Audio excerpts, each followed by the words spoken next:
Oman from ISIS, and subsequently invite all our speakers to instigate this session. Please, sir. Hello. Could I ask speakers to come up? Lilianne, are you here?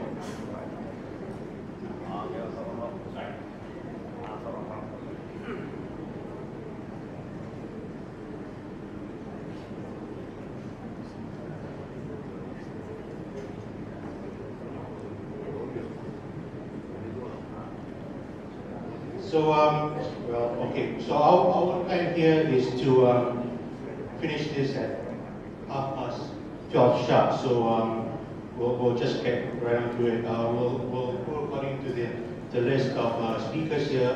By the way, I'm Sharifan. I'll be your Instigator. The speakers are, according to the program here, Mr. Melendez from the World Food Program.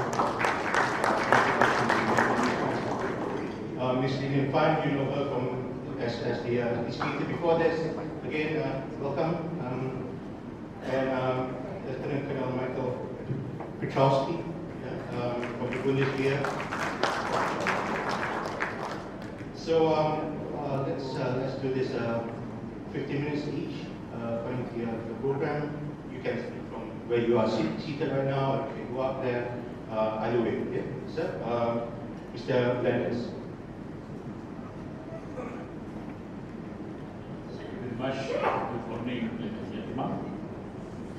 Let me share with you some experiences that I have working the last 20 years humanitarian, mainly in logistics, and it will be 3 different cases for you to have an idea of different type of operation and what we can learn from each type of operation. I work here in Malaysia.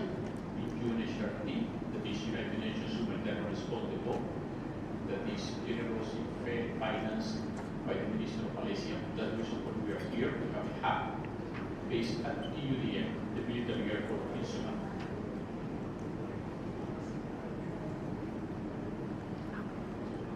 Let me start talking something that probably not many of you are familiar, but will be complete the opposite case that we have seen in some emergencies here to the region, the Haiti case, that was what we can define one of the most chaotic humanitarian experiences, and let's hope we never need to face something as dramatic as this.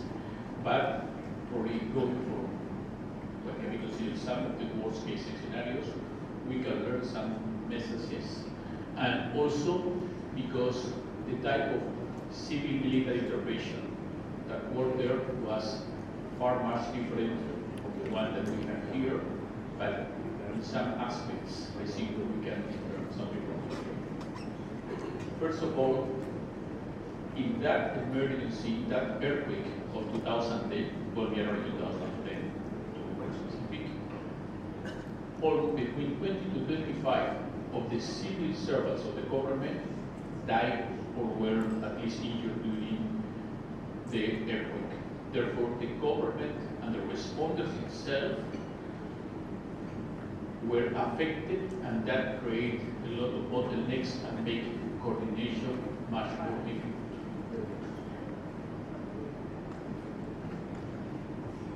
Why I mention this? Because that was a case where actually the military, and we're not Haitian in that case, were something that we probably need to adapt here into Asia, because all the material that the Oslo Declaration or the civil military guidelines are done basically working with the sort of NATO, organizations and the big international organizations. We might need to work or adapt this into a sort of ASEAN forces and regional institutions, because might be something a little bit of that.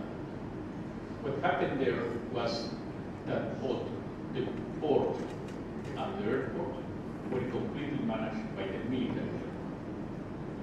The airport, from receiving 7 flights a day, were receiving 160 flights, but 60% were not for humanitarians, were for the military itself, or only 40% for humanitarians. Big difference. The team there were about 25,000 military working there. I was in charge of the logistics. I had just only 24 people working, plus the natural that we need to recruit very rapidly because of the intervention. That gives you an idea of magnitude, number of people that we need to handle. Where a lot of things done directly between, in this case, were military, mainly from the US, that provide an excellent collaboration and we're flexible. I want to restate the word flexible because normally we work on civil military coordination, and many of you have military background. You know, SOPs, very important, follow the structured chain of command. Instructions need to come to certain levels, otherwise you will not execute. In emergencies, you need to be flexible and cannot have as required the 2 or 3 days request in advance to provide security or to provide the support or to provide the track or to provide whatsoever. Because the people need to meet every day, the people need to have the resources every day for every hour depending, and then military need to be adapted and need to be flexible to, if they want to work and collaborate effectively in the emergencies. We have seen the previous presentation about the hospital in Col Piotrowski that I was there as well, and was because they adapt to the local culture that makes a difference, and the impact is great.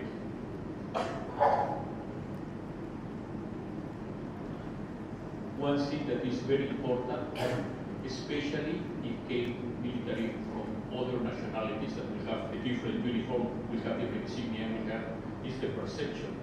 The local population need to be seen this as friends. I have seen other places, although it's not the case in the region, working in conflict, that they can be confused as patients or they will not be welcome.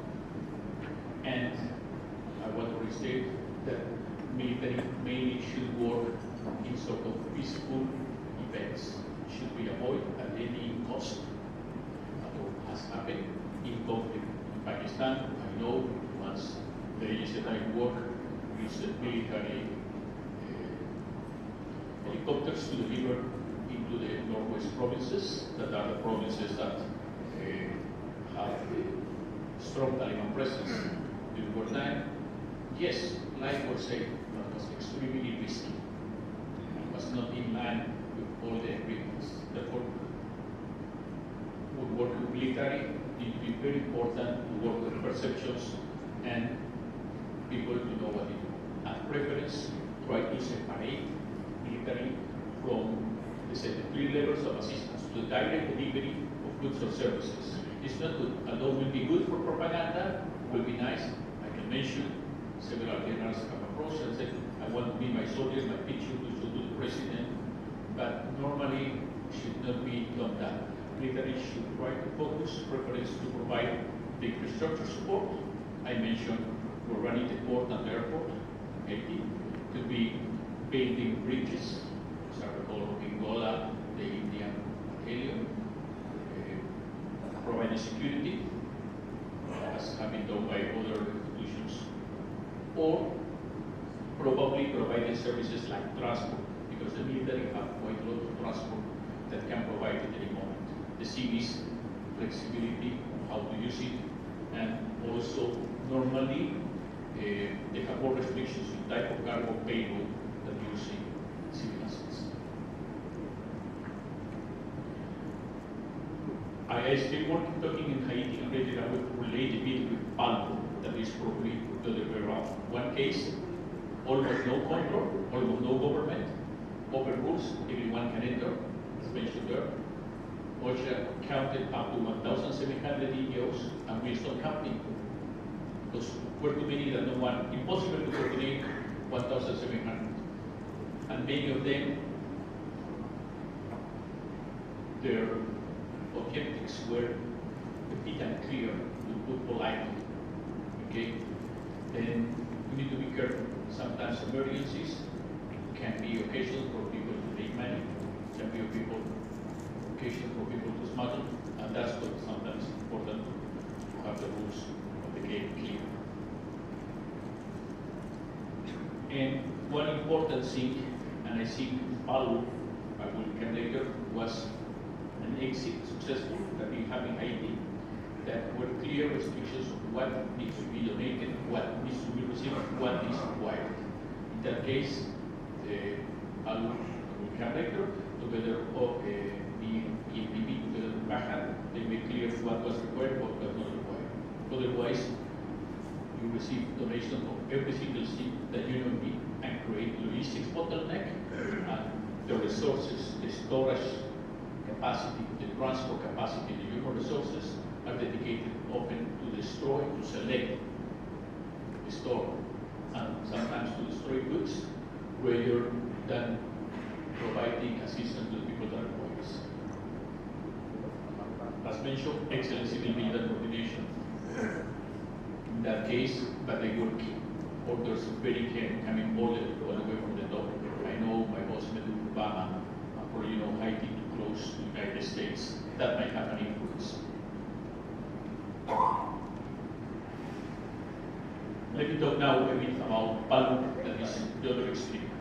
Some people, and I've discussed many people about how Palu was, including my agency, including some authorities here in Malaysia, and what's the perception that we're too strict on receiving things. At the beginning to open, they even asked many international staff to go out from the affected area. Probably we're too strict, but in my opinion, we're probably a better try to control the things, will not be perfect, but at least to avoid all these solicited donations and avoid having many disaster tourists or people that we go and rather than help might become a liability. I recall one case where, at other places, where people from Myanmar went there. When I was in the Dominican Republic, the police told me that either I could be the plane from the Dominican Republic go to Haiti or go to the jail. And these people don't speak English or French or Spanish, and we cannot understand. It was very complicated cases. The people that go need to be certified, need to be called, and need to be agreed by the recipient government, the affected government. Otherwise, create big problems.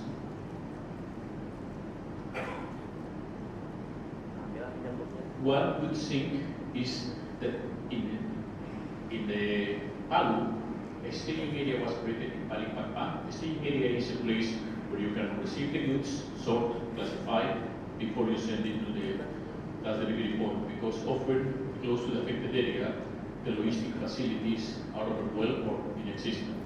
And I think that was a good example, although at the end, they opened a window of opportunity to deliver goods very short, and probably not everyone was able to deliver, but they defined what was needed.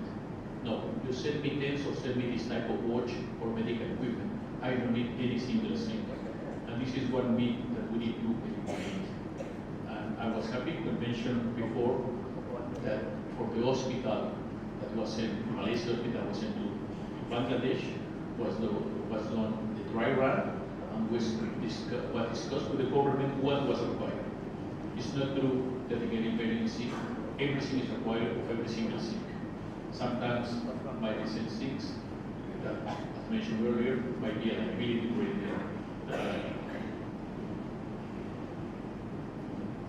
again, no, should be accepted only things that should be communicated clearly from the affected government, ideally to the Minister of Foreign Affairs, some approbation, other organizations, rather than accepting every single thing. Now, let me talk a bit about Cox's Bazar.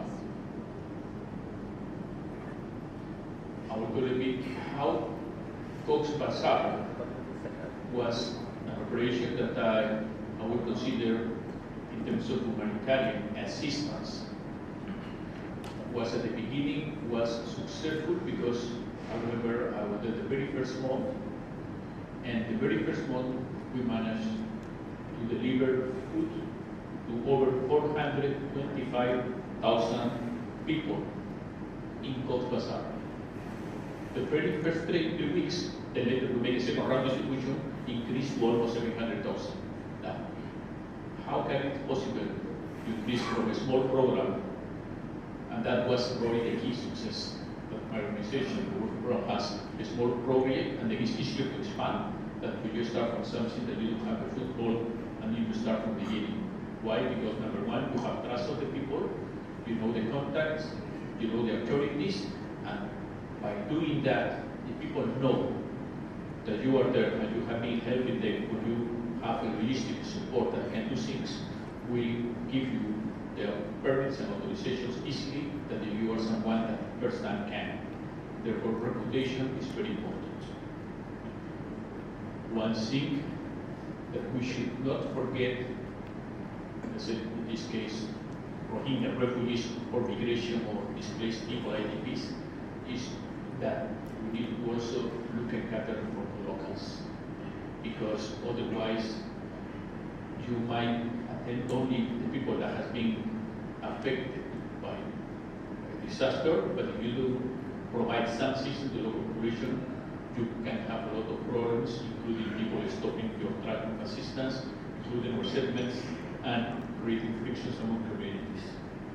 It's a difficult decision to be taken, especially if you don't have resources for everyone, but you need to consider that. Why in Bangladesh also we can do things very fast? Because the government of Bangladesh, they did a good job and they have some agreements where we can take rice from the strategic grain reserves. And as mentioned by the pastor, 160 million people to feed another 600 to 700,000. You can do it. Now, that was an agreement done in advance, the preparation. And there's no like rehearsals, like preparation, like to do things in advance. But you need to be flexible. By the end of the day, you can make the best plans in your life. As Eisenhower said, the poor plan, that in his experience, the poor planning, he can never execute the plan as it is. But you must plan, because it's on the process of planning that you get together with people, events like this, where you might meet people, you can start networking, help you. I have been, I remember from Iraq, even working with some people from other organizations, and not necessarily we have good rapport. But the next time we met in Central America, we worked better. Okay? And probably the last thing I mentioned here is that not when work need to understand what are the techniques that the government gives.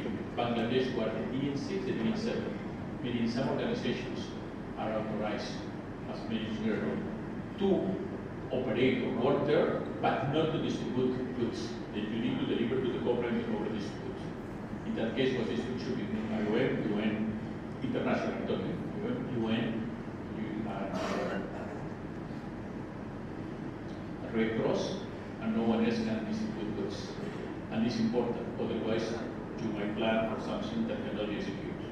And some organization might not anyone else distribute to your side. Just the last thing about Malaysia concepts, I mentioned already about using military planes. And one thing that I want to mention is in Malaysia, country have resources, should be emphasized into what I call triple C. That is, when working, you have more communication, coordination, and collaboration. And collaboration often means doing something that not necessarily is in the best of this. You might need to do something slightly beyond your capacity, but you might end up helping other people. And I'm happy to hear about the SOPs because that's something that need to work. Malaysia sometimes receive and dispatch goods from the Subang airport where we have our hub. I need to be clear what is the goal between all the parties involved. The country, let's say Philippines, Australia, or other country provide a plane, the receiving country, let's say Indonesia affected, and Malaysia authorities. That need to be worked out to ensure that everyone knows what is the role before the emergency happens. Otherwise, the emergency happens, we might lose hours of time because it's not clear who will do what. Okay? Terima kasih.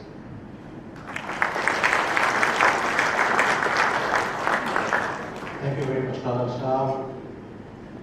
What strikes me about your presentation is this need to control the exuberance of people. Sometimes people are too generous, and then they end up making things worse rather than helping. Yeah? So if maybe we can move on to Lilianne. Carlos mentioned a bit about Cox's Bazar. I'm sure you'll be addressing that in your presentation. Thanks. Thank you so much, Juan. I don't have slides to share with you, but I do have quite a few points to make, and I hope that perhaps I might bring in a few other perspectives that are extremely relevant to this conference, which is actually going to, it's actually a plea to sort of encourage the ASEAN region in particular, and our ASEAN member states, to think more about the way in which we can be prepared to respond to complex crises, including man-made disasters, which is in fact one of the commitments that ASEAN has made in our ASEAN Vision for Disaster Management 2025, is to enhance our capacity to be able to do that. And I will use a few examples. These observations are based, and this analysis is based on my 15 years of work in situations of crisis and conflict, as well as situations of conflicts that have been hit by disasters, such as in Aceh. I worked in Aceh pre-tsunami as well as post-tsunami for many years, first on trying to build peace, trying to get civil society to engage in peace building and contribute to the peace process.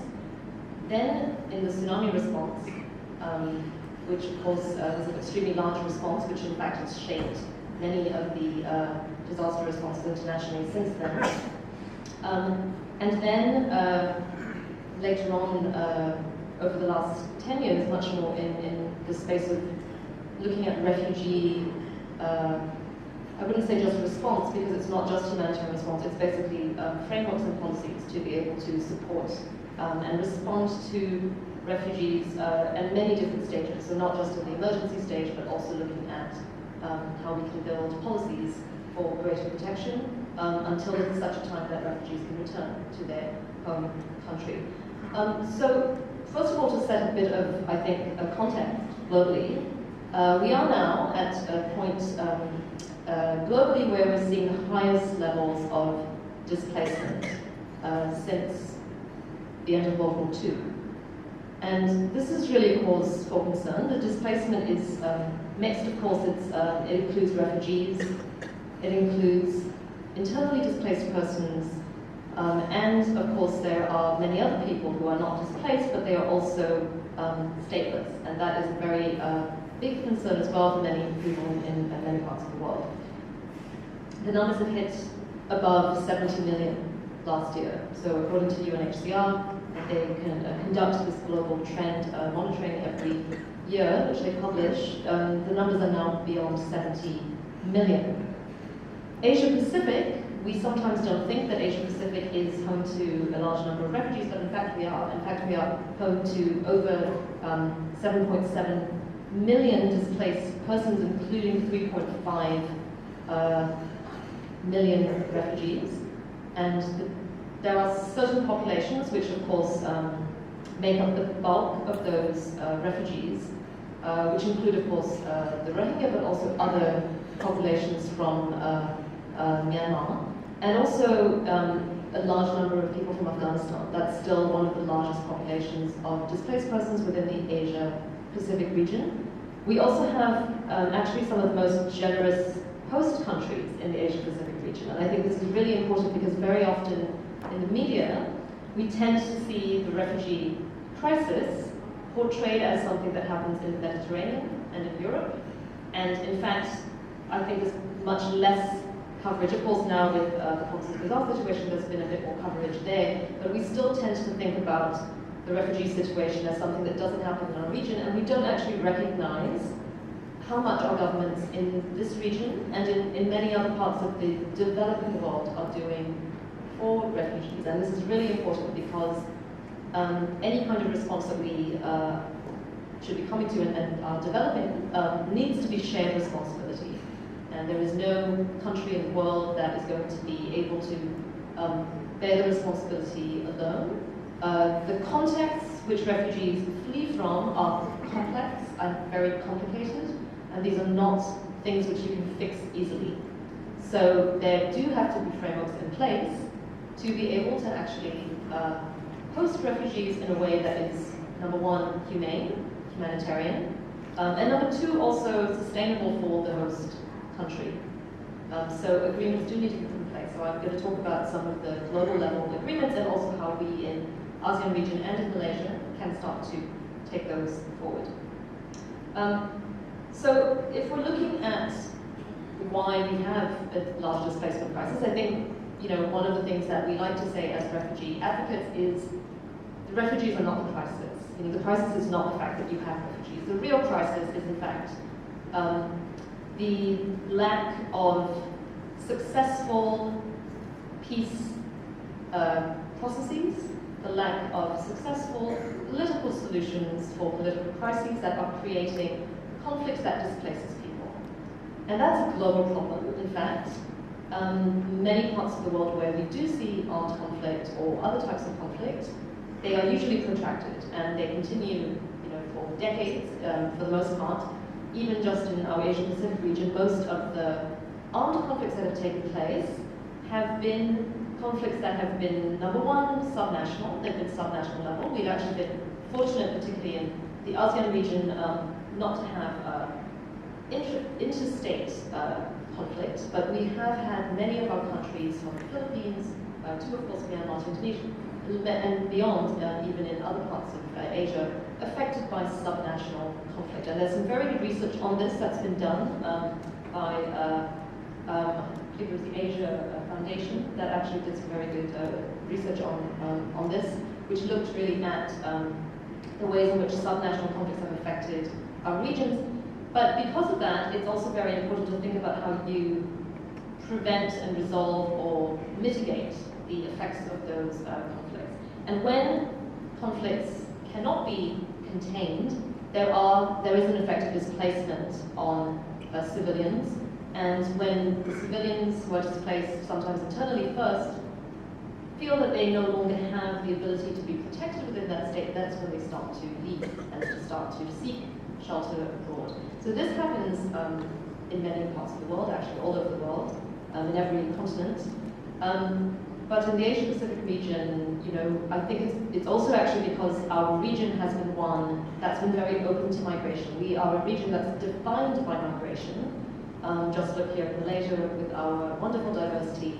But in fact, we are a country also of maritime movement, which has been shaped by maritime trade and maritime movement historically.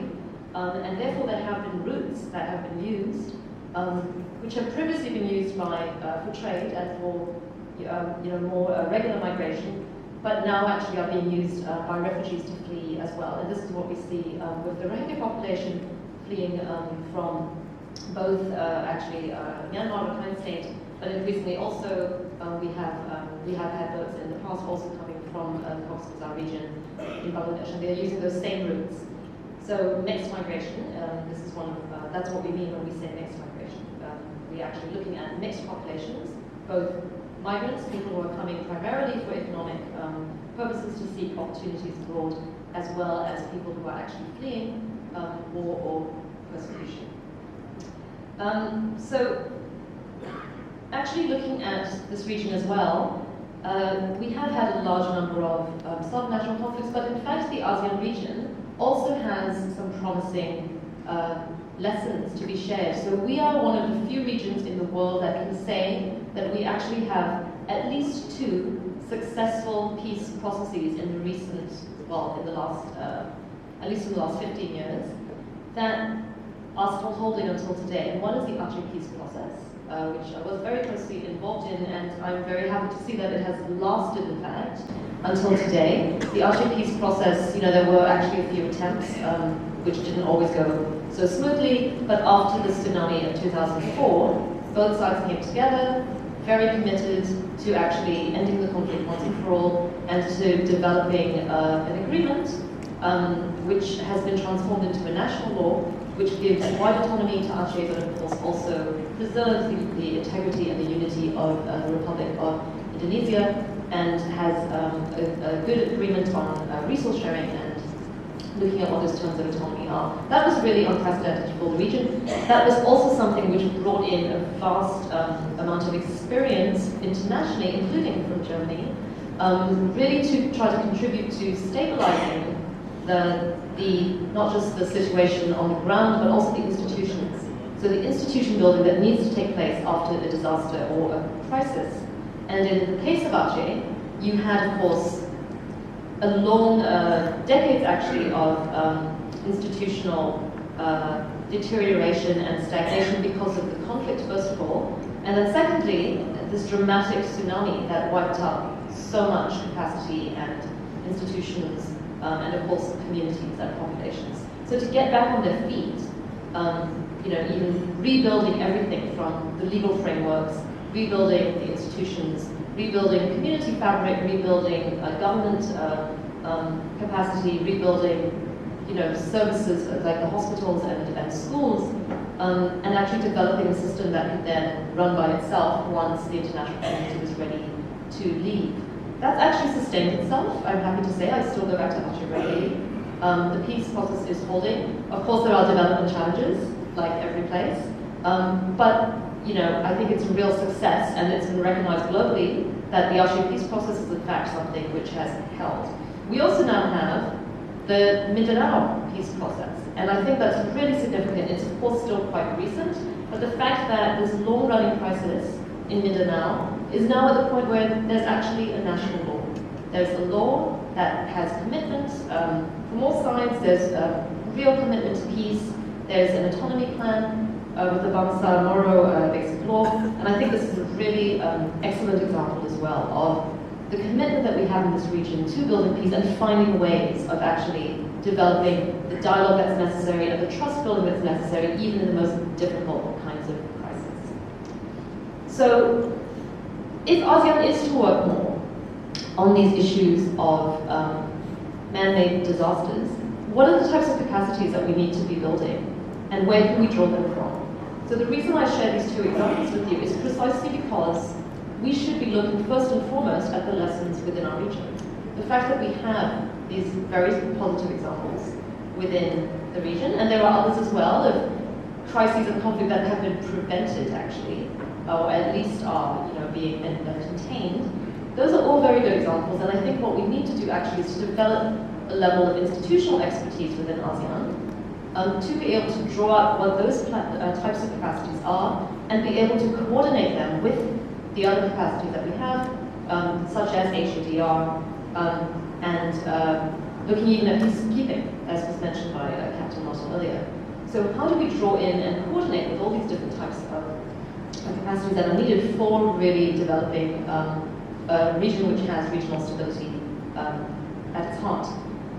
In the meantime, of course, I think what's very important to understand is that there's a very different time frame that is needed for what we're calling humanitarian assistance and disaster response. Usually that really needs a very fast, swift timeline. As was mentioned by a colleague from WFP, you really do need a strong command and control, you need very strong SOPs.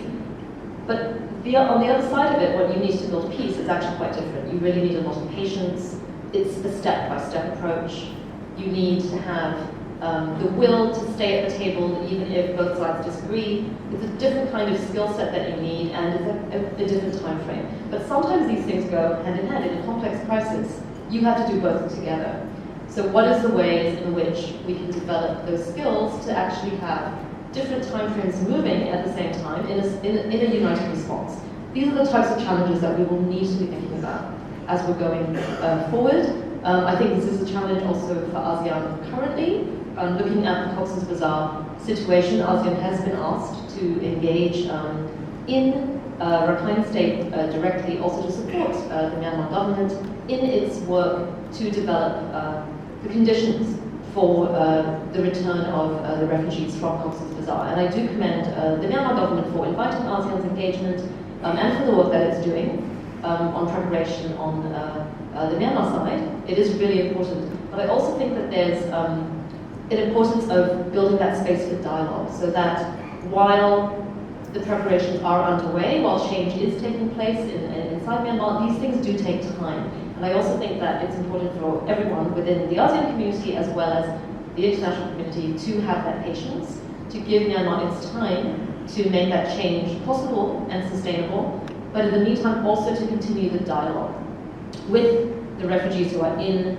Cox's Bazar so that they do not lose hope and they do not lose sight of the fact that they can return one day, and in fact they all do want to return. That's very clear from all of the work that we've done there.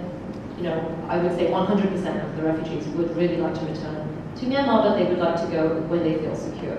So in a situation like that, as an example, what are the skill sets that we need within ASEAN to be able to deploy to support the work of the Ahmad Center, for example, and to build that expertise? We actually have this expertise in the region. We don't need to be looking really beyond the region. Of course, advice and examples are always welcome, but I do believe that the expertise also does exist in the region. So I think that it is really important for us to look at where these capacities are, to mobilize these capacities. And in the meantime, while we do have refugees who cannot yet return, we need to build the legal frameworks and protection frameworks in the region. Malaysia is actually moving forward with this, I'm happy to say. The foreign minister announced that Malaysia is developing a national strategy on the Rohingya refugees and basically how we are responding to the Rohingya crisis, both here as well as in Cox's Bazar. And also our Honourable Prime Minister has also talked about the fact that we are going to be having more policies, in fact, on refugees, particularly the Rohingya, but not only the Rohingya. So I think we've really come a long way in Malaysia as well, looking at education. We are piloting work rights programs and set to expand them into actual policies on work rights. There is a commitment to increase access both on education and in healthcare for refugees. And these things all take time, but I'm really glad to see that Malaysia is part of that.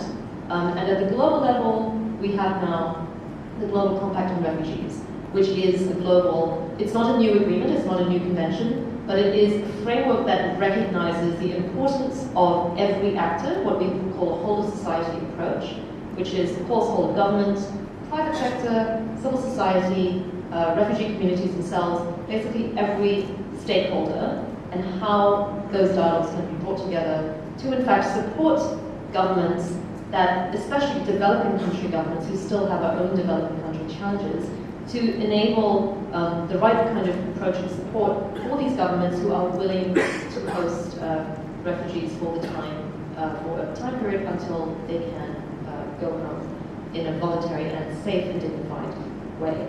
So I'm going to end there, raising a lot of questions, and look forward to the discussion.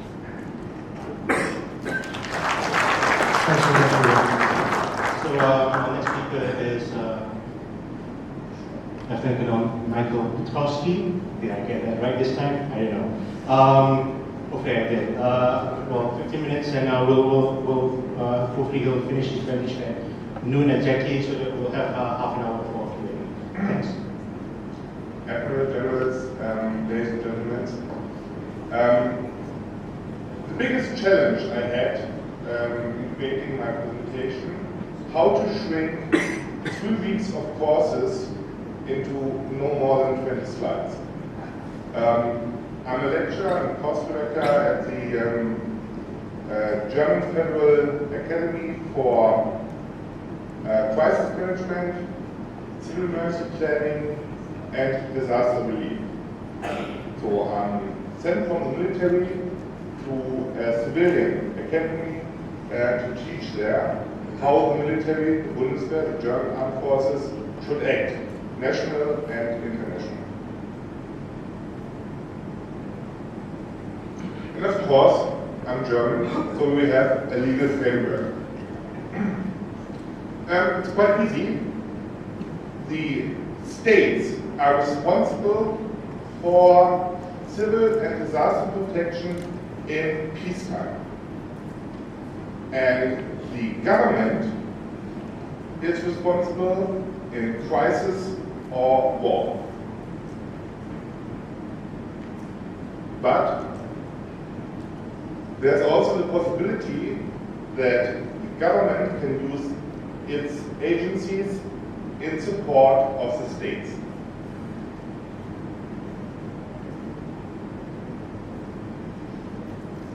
The principle for Germany is to deal with a disaster, major accident, at the lowest possible level.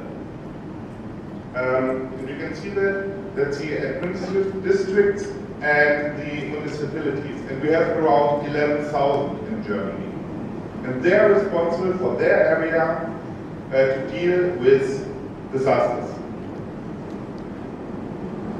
And they are using, therefore, firefighters and medical NGOs, more or less, but also sea and mountain rescue agencies. Most of those people are volunteers. Just one example, we have more than 1 million firefighters in Germany, trained and equipped firefighters in Germany.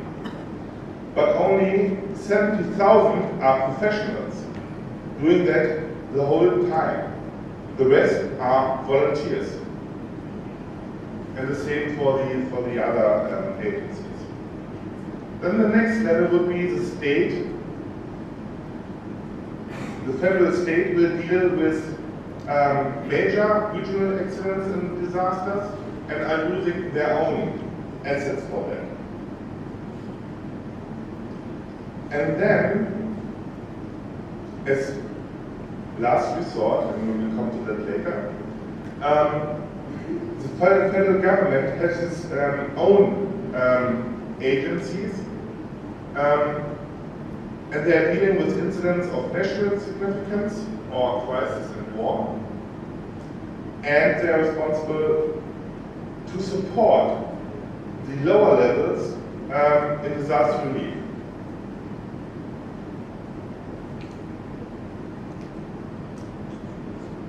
And the federal agencies capable of doing that is once the TWH, the Technical Support or Agency, we'll hear about that more later, the Federal Police, and of course the Armed Forces.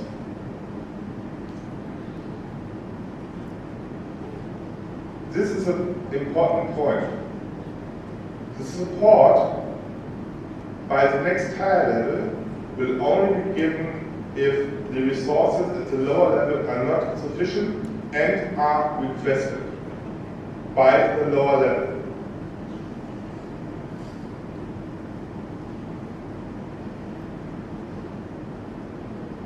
Just some highlights for national humanitarian assistance, disaster relief, because we have up to 10, 12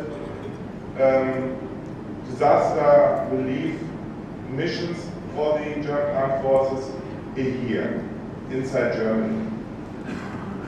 So the first one was floods. The largest one were 2002, also floods. Up to 40,000 soldiers were doing things along both of these rivers. Then we had 2015 to 2017 support to the civil side in regard to the migrant refugee crisis. We had to deal with that when we had all the refugees from Syria and Afghanistan and the migrants from, most of the migrants from North Africa towards Europe. That was the longest and also the most expensive mission of the German Armed Forces in Germany. And in 2019 we had typical also forest fire support, and snow.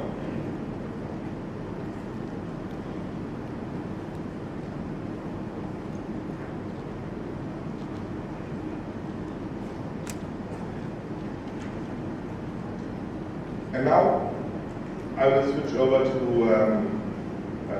international support, but for both categories, internal or national and international, you have to look at the military assets and capabilities. And you should have had a handout in Annex Bravo. There are these points more delivered with some examples. So we're speaking about transport, sea, air, strategic transport. We are speaking about tactical transport in theater, be it by aircraft, helicopters, or land means of transportation. We are speaking about medical support, and we are having a brilliant example of that, the use of your field hospital. Engineering support, search and rescue, and then quite unique in most countries, the capability to deal with chemical, biological, medical, and nuclear stuff. And big point, logistics support. Other smaller things are firefighting capabilities. We have trained liaison officers for civil-military cooperation, and of course also maritime support.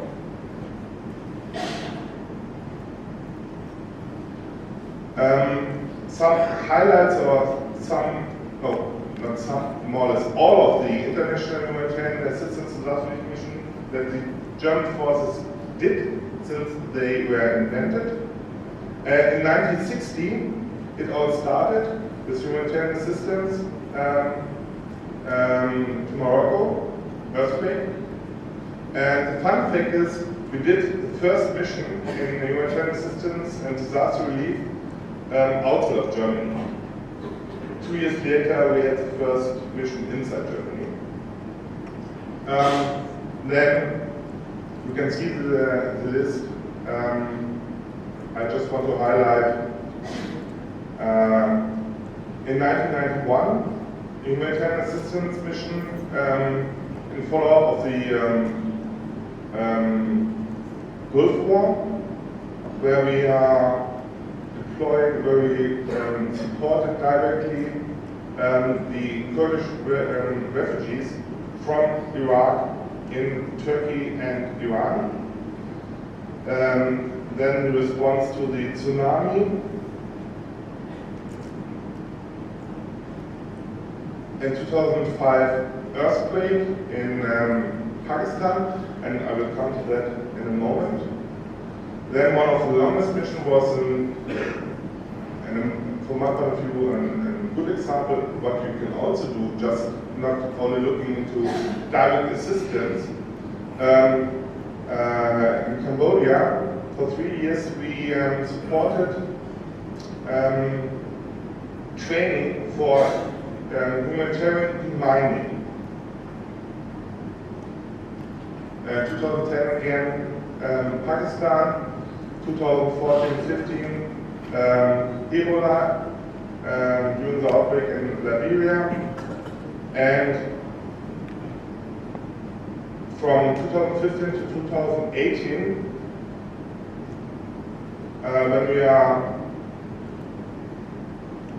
in the European Union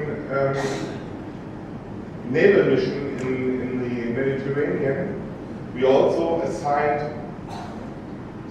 extra vessels for rescue of the migrants and refugees that were in danger of drowning.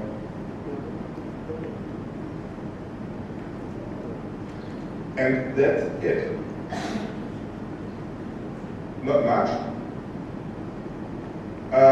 But the reason for that is that we have civilian capabilities that Germany is offering all the time. So the military is not, is really only the last resort.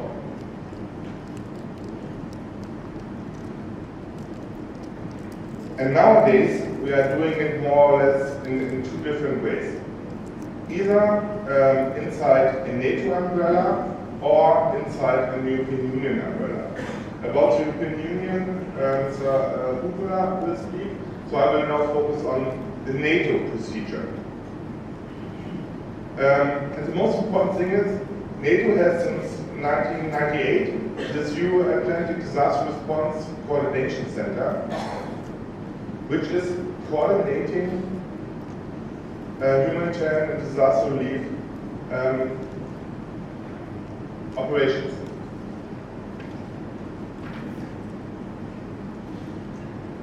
And if you go on their web page, you will find then also this interactive map, and there you can see all the missions that were coordinated by ETRAC. Red ones are real missions, blue ones are exercises. And I promise you that I will come back to Pakistan. So if you click on Pakistan, you will find 3 entries for Pakistan. Then you will find a short description what was done, who had done what. And if you click on more information, you will find the reports. All of the reports. From the first one, so the request for support, until the final one, what has been done.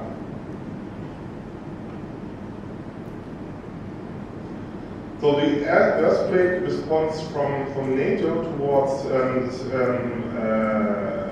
request for support from Pakistan was quite an eye-opener for everybody.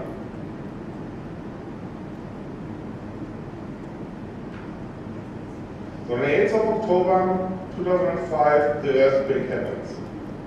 2010, on the 10th of October, Pakistan requested NATO support directly by the ETRAC. The ETRAC is the point of contact inside NATO for these kind of requests.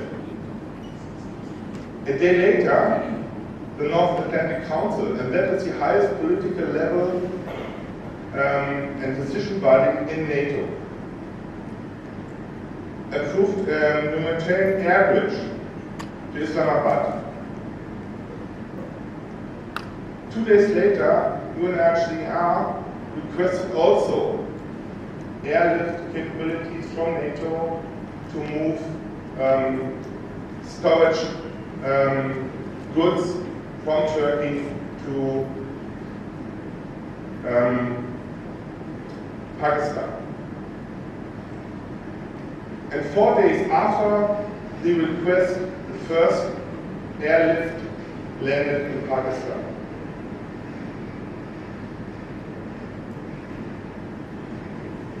And 11 days later, the North Atlantic Council decided that this NATO disaster relief team will be deployed.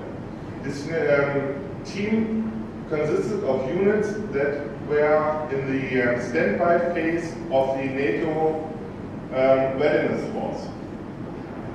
So they were already on standby, and then elements were picked out of that, and the elements that were picked out were 3 engineer units, medical units including a field hospital, helicopters, land transport, and one of the best things, refueling capabilities for helicopters that could be set up very quickly in the area. So 3 days later, that's a normal time frame for NIF, they have to be there 72 hours after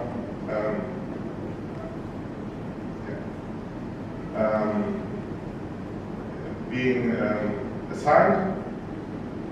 They were there.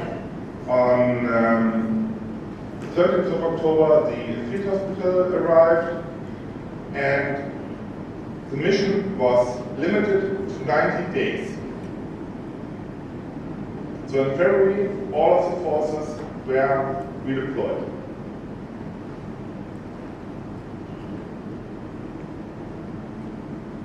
So now some observations, lessons identified, lessons learned from this mission. From NATO perspective, NATO didn't have a policy, a doctrine for participating in humanitarian assistance. The use of the available MAF package was good. Not good was there was not a lead nation that was responsible for coordinating inside the MAF package. And then there was a big issue between NATO standards and local standards.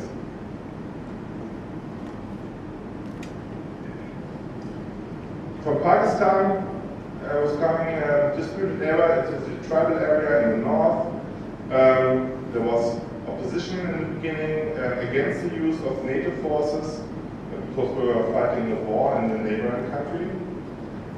Cultural boundaries, absence of central disaster management authority inside Pakistan at the time. And by the humanitarian actors' reluctance to work together with military, and also a lack of common guidelines and structures. So these are the international guidelines that the German armed forces are adhered to. It's the Oslo guidelines, it's the for conflict emergencies, the NCDA guidelines, and all these guidelines are binding for German forces if we are going to be deployed in such a kind of mission. Let's skip this. And NATO also reacted, and it took them only 10 years, and then we had a doctrine for military contribution to humanitarian assistance, now in review.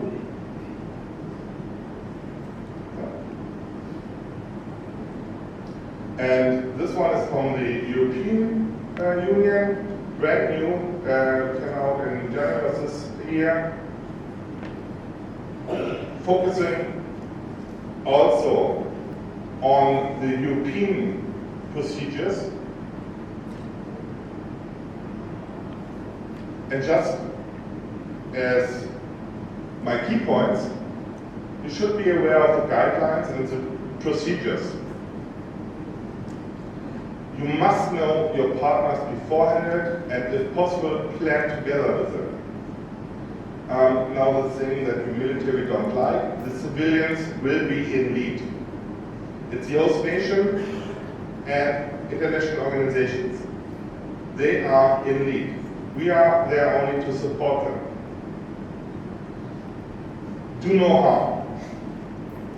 And if you're looking into the guidelines and the military handbook from UNOCHA, there are many examples that military, with the best intent, did harm. Military assets are the last and only temporary resort. And don't forget that. If you're using the military, that is going to be very expensive for your country. Of course, you should always have an exit strategy. In accordance to the NATO doctrine and the Oslo guidelines, if possible, no direct assistance. Have always at least one layer of humanitarian actors between you and the population that needs assistance. And not only know the humanitarian access, but also respect them and their principles. Thank you for that.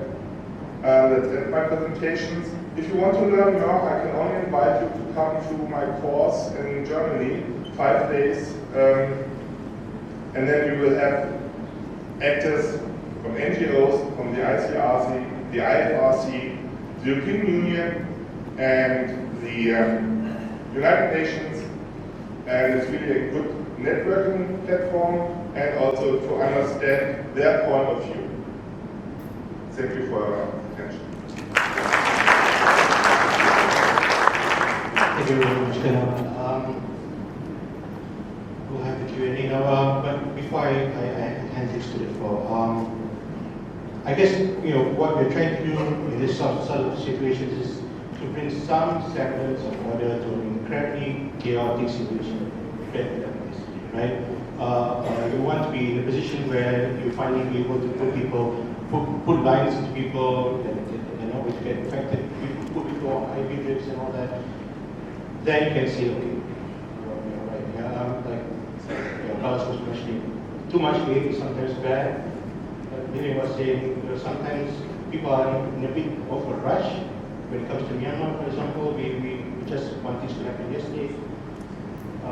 You're seeing how sometimes you end up in another country and you realize there's no doctrine there anymore.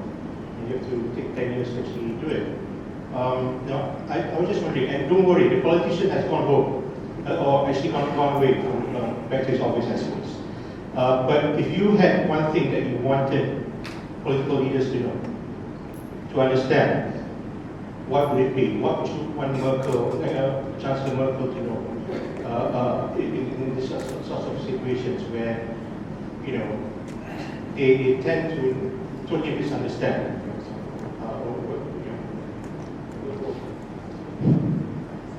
I would ask her to think twice about the use of the military.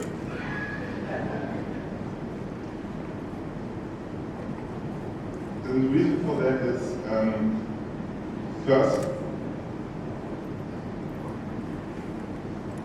if I have to come back to the point of last resort, and only on request of this written nation and/or international organizations. And only if they are not capable of handling the situation, then the military can, for a short term, bridge the gaps and enable the humanitarian actors to do their work. But as I mentioned, first of all, and all of these international humanitarian missions are without cost to the nation or to the organization that is supported. So it has to be taken care of the nation that is sending the military. And as I mentioned, in Germany it's quite easy. We can always show to our NGOs, would it not make more sense and even be cheaper to enable them to go there and do the job, because they have the professionals for that. Or we have the THW, which is a governmental organization, and they are professionals in handling with the situations. So my request would be, think twice. You said in your last slide, if possible, no direct assistance, have a buffer between you and the target population. Why is that? I maybe from understanding that. Best example, just Afghanistan. ISIL. There, we were not only there to fight the Taliban, we were also to enable the government of the Islamic Republic of Afghanistan to become a government, to deal with situations. And it's counterproductive. And every time that something negative is happening, that then ISIL signs on helicopters and land transports rescued by the public, by the population. So you have to support the host nation, you have to support the international organizations, the NGOs, and don't be in the foreground. That is an experience from myself. Carlos, so something has happened in, say, I don't know, Indonesia, and you're about to go out and running to get stuff to their disaster area. What do you think you wish that the president of Indonesia, for example, would understand before you actually do that? The person, the local population, the authorities will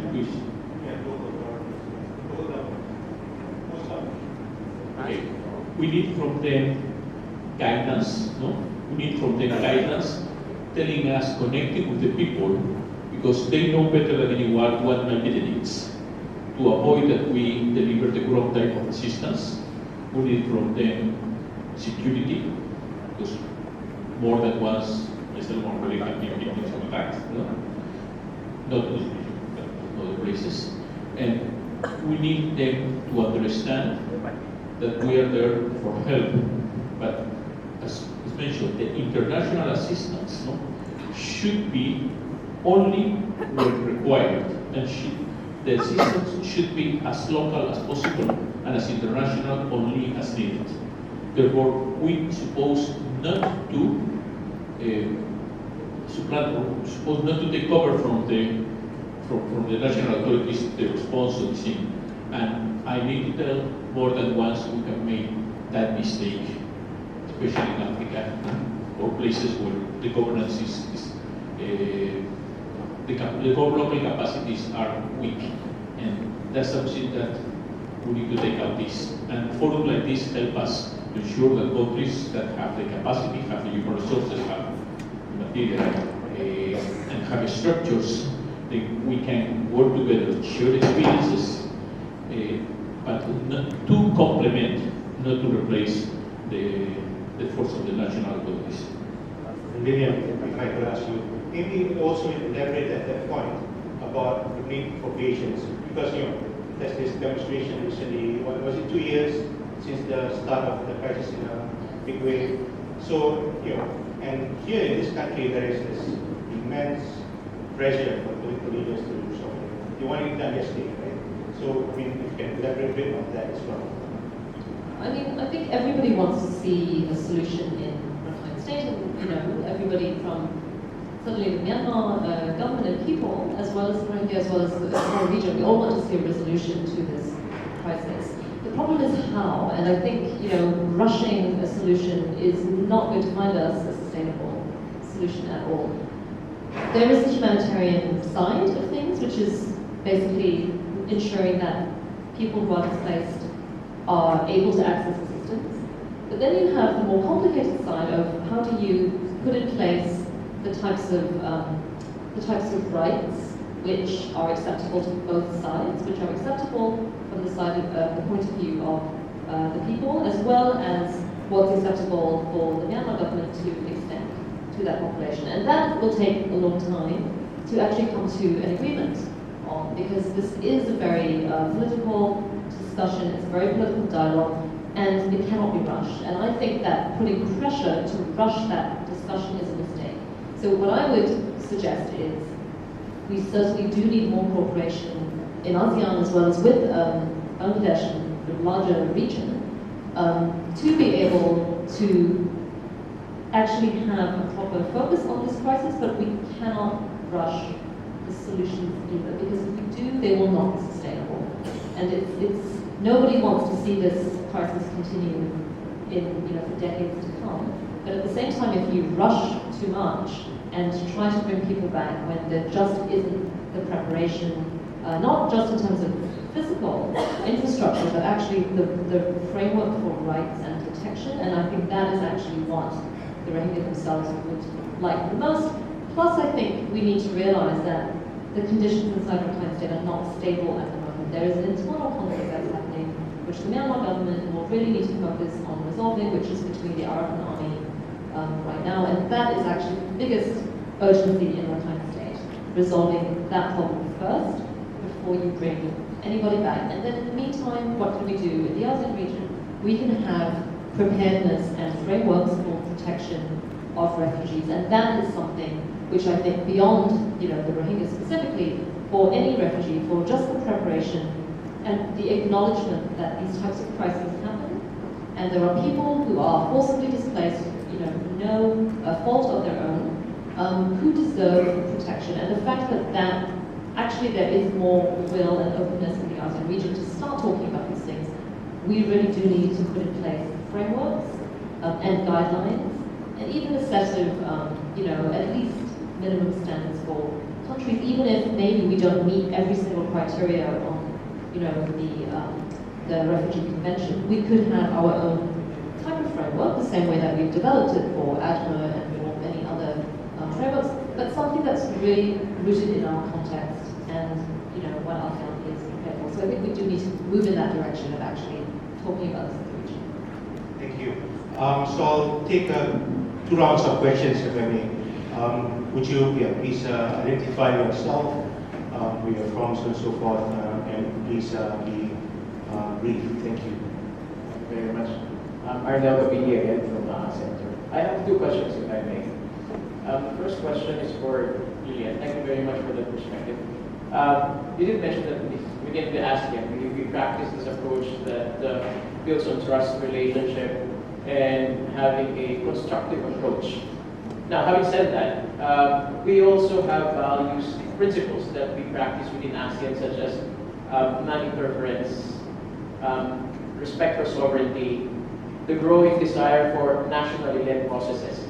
Now, my question is, would there be an appetite from ASEAN member states to venture into human-induced conflict beyond humanitarian assistance? And related to that, Lilianne, while proposing ASEAN's expansion into human-induced conflict, are we not running the risk of duplicating what UNHCR and other agencies given the mandate by the same member states? What is the added value of ASEAN when we expand human-induced conflict? That's the first question. The second question is for Col Piotrowski.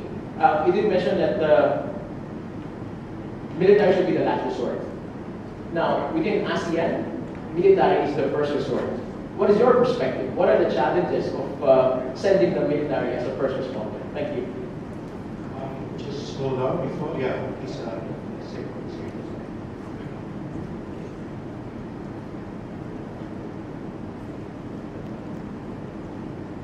Hi, good morning, everyone. My name is Dr. Ashura Saleh from Civil Seas. I would like to get your perspective on to begin with the earlier comment made in the previous session on how refugee outflows definitely have an impact on regional security. Following this, I realized that the route from Myanmar to Bangladesh that refugees tend to take actually exposes them to a lot of illicit activities. I hear there is some concern on the proliferation of the Yaba drug linked to the Rohingya outflow. 2 questions related to this. The first being, are there any clauses being taken in the legal protections to ensure that the migrants are protected from these exploitations? Not only drug smuggling, but also human trafficking as they pursue these migration routes.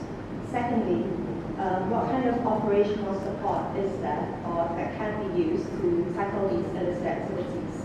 To what extent should regional enforcement agencies be involved in tackling these illicit activities that accompany migration routes? Thank you very much. And your questions for The entire panel. All right. Thank you.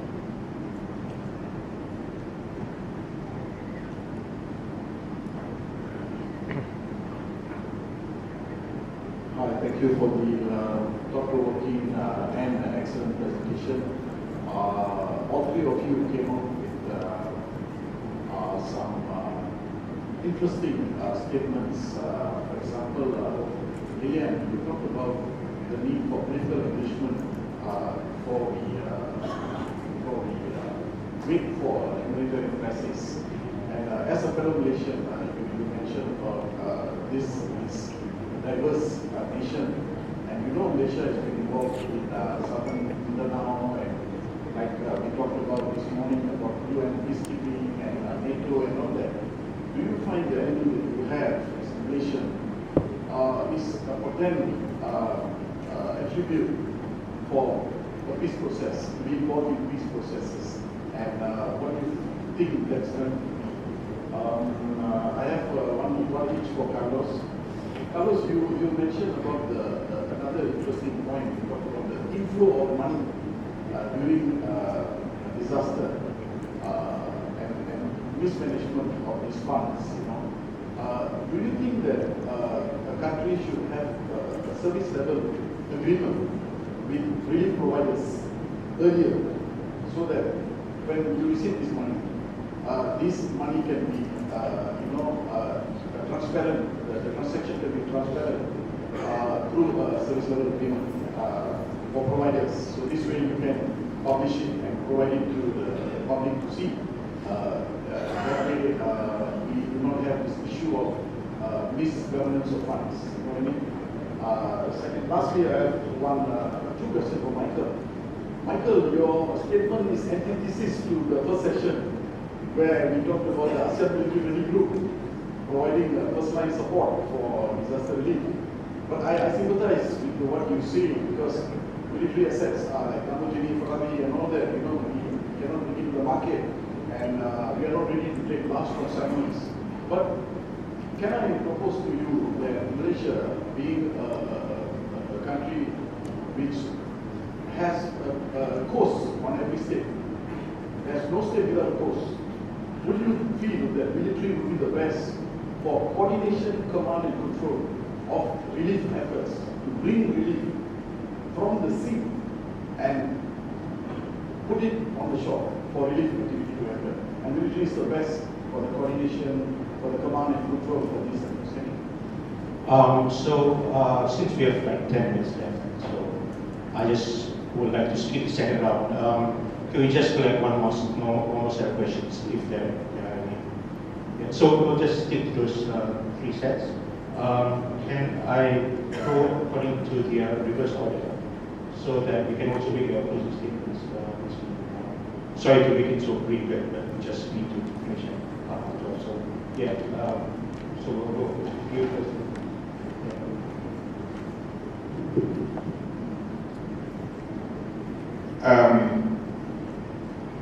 Starting with the last question to me, yes, amphibious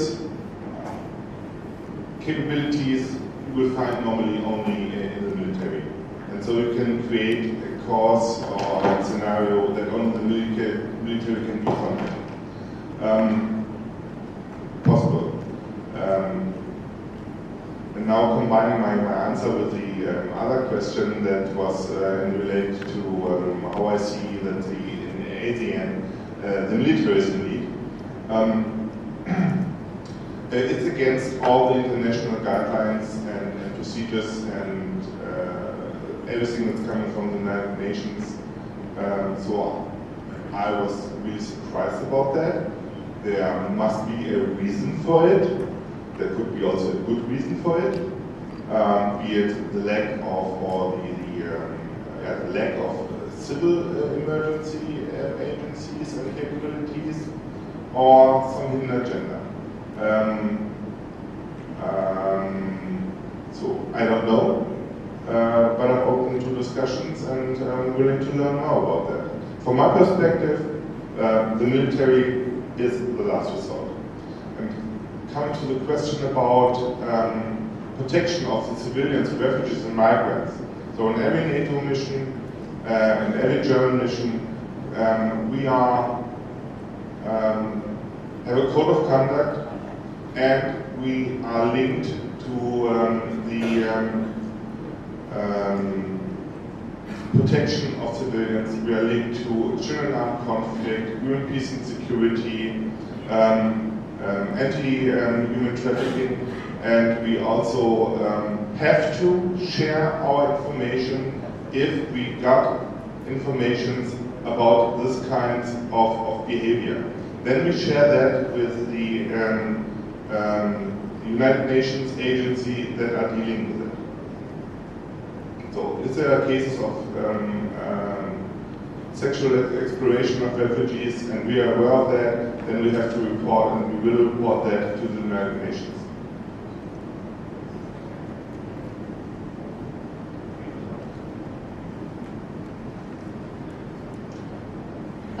Thank you for the questions. A lot of your questions are really important. I think it is absolutely true that we do have principles which, in ASEAN, of course, the importance of sovereignty, the importance of mutual respect for that sovereignty, and also non-interference. But I do think that there's a space where you don't get to the point of interference, especially when you're dealing with problems. If you're talking specifically, on refugee problems, they are cross-border already, right? And a refugee response has to be more than a humanitarian response. So I think that we need to be able to look at those areas and how do we, expand our perspective on even what it is that supports effective humanitarian assistance. You can't do that in a complex situation without understanding who you're assisting and what the cause of the crisis is, because then we may actually misunderstand what best to be able to deliver.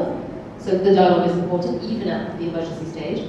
But then later on, when you're talking about exit strategies, when you're talking about the possibility of return, that's when it also is really important to be engaging, in a longer-term perspective and understanding, well, what does it take for that population to be willing to go back? So sometimes it's not just about, of course, we can't, I think, and we certainly, I don't think any country would be willing within ASEAN to, insist on like a mandatory engagement in any political crisis. Of course not. But I think that there are certain crises where we should be able to respond if a country needs that support, and the countries should feel comfortable that the ASEAN approach to supporting them is not going to be something that interferes politically, but in fact supports. And I think the fact that we have the expertise on successful peace processes, there can be sharing of lessons, there can be experts who are sent, it could be a very confidential kind of thing where it's government to government, you send your chief negotiator who succeeded in Mindanao to another country which perhaps needs a good negotiator, these types of things. But I think that there has to be coordination as well. So if for example, the kind of work that's happening now between the ASEAN supporting the Myanmar government in the assessment, there could be certain experts within the ASEAN region that we should be allowed to call on. That it should be deployable as well. Beyond the expertise that exists on humanitarian assistance, expertise that exists on refugees specifically, expertise that exists on dialogue, for example. It would be great to be able to use that expertise which does exist in the region in that safe ASEAN family where we all know we are taking a constructive approach. And in fact, it would actually benefit, the entire approach. And at the same time, doing it in a way that doesn't step on the mandate of other international agencies. And I think that's very important. I'm really glad you brought that up, because we do have the UN agencies have been given globally, a mandate by the member states of the United Nations, which includes the ASEAN member states. And I think there is really no need to duplicate. It's a different thing if we're talking about national government policies, for example. So if, for example, the Malaysian government, in the next coming years, we are going to be developing policies on refugees, then when we see that we're starting to build institutions to respond to refugees and to extend rights to refugees and services, then the relationship with UNHCR may change, because they won't be, necessarily the main provider. They might take a little bit more of a technical assistance role, but that takes a long time to do that sort of handover. And again, it will take a lot of capacity building. And I think if ASEAN does want to build that kind of capacity, specifically in a refugee framework, then it will take time to build that. And it could be a direction we want to go in, that maybe more and more ASEAN countries would like either to sign the convention or develop our own domestic policy, and perhaps even a regional framework. This is all possible, and I would in fact encourage it. But it would take time to do that. And currently we have 2 countries that have signed the Refugee Convention, a few countries that have domestic laws, including Indonesia now with the presidential regulation on reception of refugees. Thailand has also a screening mechanism on the identification of victims of trafficking, but many of them include refugees as well. So there are developments in the region, some very positive ones. And I think if we start thinking about regional refugee frameworks, even just sharing lessons at this point, it would be extremely beneficial. And we can do that in a way that does not duplicate the mandate that already exists with other agencies. Quickly on the question of the legal protections, it is true that there is a lot of risk of criminality in the context of our region, and I think particularly in Teknaf, actually, further down south. That's actually where there's more of this drug trade that's happening. And also trafficking also of people, primarily women and children, of course, who are at risk. And I think that those are really, it's even more of a reason why we need to take these situations so seriously, because with such a large population, and in fact one that is not being integrated into Bangladesh society and the economy, understandably so, because the Bangladesh government, of course, there isn't an intention to host Rohingya permanently. It's a temporary situation. But in this, sort of limbo, of course, it's a little bit of a breeding ground then for, criminal networks to expand and to start targeting, refugees who are within those camps, both for actually, trafficking itself and also expanding their own criminal network. So that is a regional security issue, which does need to be taken seriously. And I think the networks that are focusing on trafficking, that are looking at illicit trade, drugs and certainly human trafficking in particular, and ASEAN does have a framework on this. Bangladesh also has very strong commitments on human trafficking. We, in fact, in ASEAN have a legally binding framework now and a convention on against human trafficking. So there are lots of angles that we can look at this, and the role of regional enforcement and actually what role can be played. I think that there is already quite a lot of engagement, and certainly the Bangladesh law enforcement has been very active in monitoring the situation, and I believe are cooperating, and that can be strengthened, of course. So I think monitoring those routes, monitoring what's happening here, strengthening the intelligence as well of what's happening in the camp, along the border, and across the region is also extremely important. Okay, thank you. The question was about how we replace inadequate donation to seek more than, because that's a big difference. Basically, in all emergencies I have been, especially this region or Latin America, have been substantial amounts of goods that have been donated that will never be used.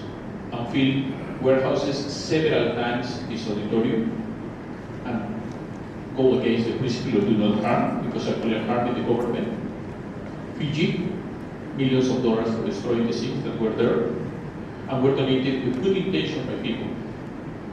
Ebola, planes costing hundreds of thousands of dollars. And everyone knows that the Americans, that they don't need more goods, but they keep sending charter planes with goods. And I said, no, my president gave instructions. I said, if you tell your president that we have 57 years of goods, I'm sure he will understand and will stop sending that plane, for example. No? Bangladesh Coast Bazaar.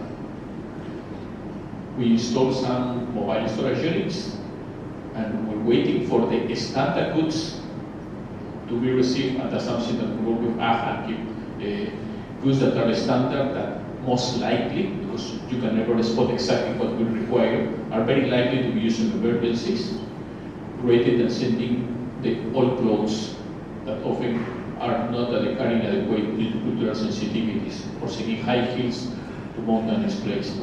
Therefore, what is need to be understood by everyone, that good willingness is not enough. Need to understand what is required, and when we want to donate, yes, the best thing ideally should be to donate in the cash and someone like the Orbegoso, in a big organization, go and buy what is required. Because many times these collection points organized by supermarkets, by church, by mosque, by clubs, etc., people drop their leftovers, what they don't need, rated that will be required, and later create huge logistics bottlenecks.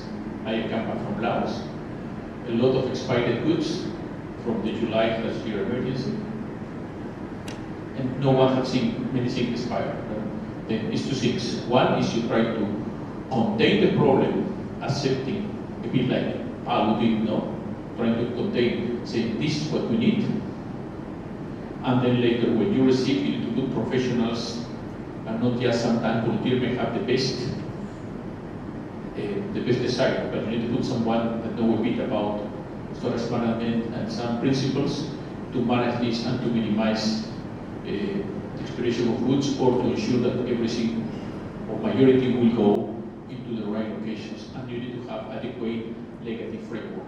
So I have no time to talk about this, but sometimes many people, including the relief persons that are in charge of relief are so afraid of distributing goods if they have very clear thing because might go to the jail that some of the items are spoiled. Just because of overcautious or people being so afraid of doing things without having clear instructions and things get lost. Then for this is a lot of homework that we need to do in all the countries and with the national authorities to maximize the efficiency, the effectiveness of the donations to be sent to any affected population. So we've had this very rich experience sharing session. I'm not going to even attempt to summarize the presentations far too, rich and a lot of different points. The only one thing that keeps coming back to my head as I listen to the three of them is always question the first thought that comes to your mind when it comes to HADR, because it's often quite wrong. So anyway, I'll just invite all of you to express our thanks in the usual way and to hand it over to the organizers.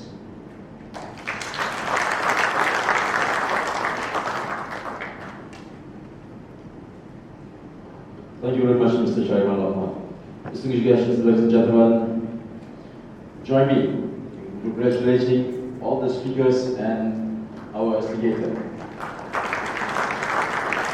To express our heartfelt appreciation to our instigator and all our esteemed speakers, we would like to invite Yang Berbahagia, Dato Vice Admiral, Dato Ganesh Navaratnam, Chief Executive of MiDAS, to present the mementos to our instigator and speakers.